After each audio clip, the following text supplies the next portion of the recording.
Róbert Vass, President of GLOBSEC think tank. It's good to have you today. Thank you for being with us. Thank you for the invitation. Our pleasure.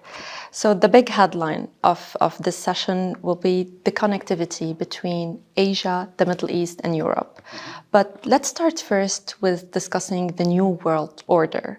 How do you see it, especially now under a new Trump administration? Can we talk maybe broadly about that? It is clear that we are living in a world of absolute disruption. We are going through a period that will transform the global order. We are seeing that the old world order that we've created after the Second World War is slowly dying, and it's tested to its limits. Not only by the new technology, which is putting the old concepts into the question, but also the conflicts that we are seeing in the Middle East, in Africa, or in Ukraine. These are not only regional conflicts that are not connected. These all will have a tremendous impact on the world as we see it.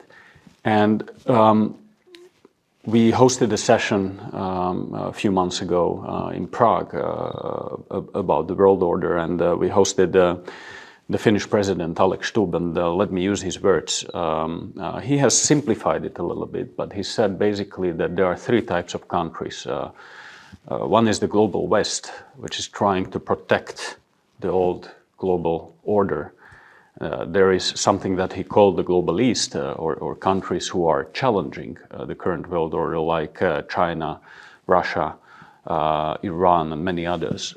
And he simplified it with the third group of countries, which is the global South, which basically don't care whether you challenge the world order or not, but they want to be represented. They are connected by the ambition to be at the table, to be represented. And I think he made it clear that we, as the West, I'm coming from Europe, we can not only defend the old world order, we need to be able to forge something new. And we need to make sure that countries like India, countries in the Middle East and Africa are part of what we are going to create and what we are going to forge.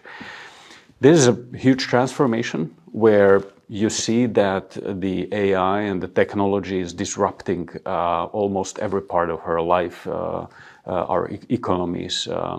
It's diminishing the distances.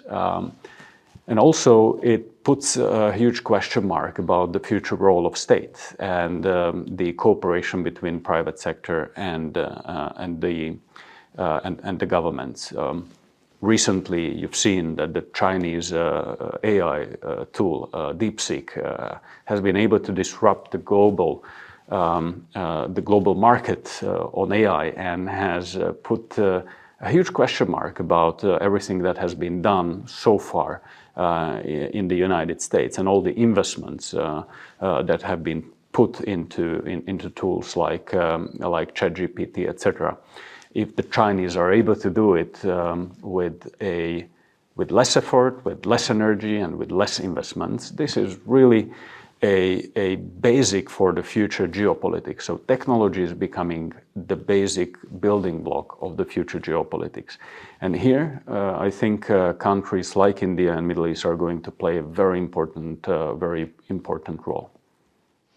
Speaking of Europe and Asia, what do you think are Europe's priority in its engagement with Asia today?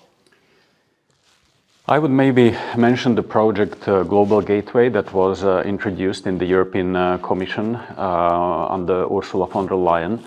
And that should be global investments into connectivity between Europe and the rest of the world. And there is a new commission and a Commissioner Sikela who is responsible for this specific issue, which is the global gateway, is going to invest into technology cooperation, building critical infrastructure, not only the traditional infrastructure of roads, railways, etc., but the technology infrastructure that we make sure that Europe and the rest of the world is connected with the technology that we can trust and that is very important. So we'll be supporting the endeavors of the Global Gateway Program.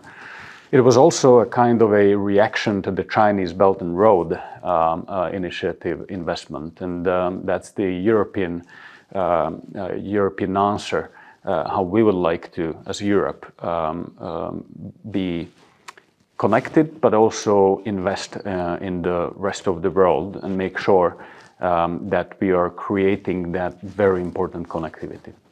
Robert, thank you so much. That was a very good discussion. Thank you for joining. Thank you.